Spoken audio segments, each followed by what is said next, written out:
तर नमस्कार मंडळी, आज तुम्हाला मी दाखवणार आहे आपलं टॉयलेटचं जे वॉटरप्रूफिंग असतं त्याबाबत. म्हणजे हे झालेलं आहे बेसकोट आणि त्याच्यानंतर आपण जो तुकडा लावतो म्हणजे ब्रिक बॅट करतो. तर इथे बघू शकता आपण ब्रिक बॅट केलेलं आहे, ऑलरेडी डन झालेलं आहे. आपल्या PVCचे पाईप वगैरे टाकलेले आहेत म्हणजे याच्यातून जो आपलं सॉईल वेस्ट वगैरे जाणार ते. आणि हे आपण ना 7 दिवसासाठी असं पाणी भरून ठेवतो याच्यामध्ये. का तर खाली लिकेज होतं आहे ते चेक करण्यासाठी.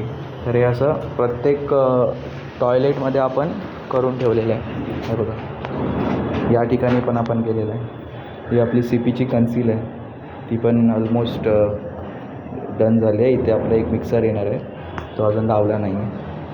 तर अशा प्रकारे प्रत्येक साईडवरती आम्ही वॉटरप्रूफिंगचंही करतो, जेणेकरून लिकेज होणार नाही. हे अशाच व्हिडिओसाठी लाईक करा, सबस्क्राईब करा आणि तुमचं प्रेम सोबत राहू द्या.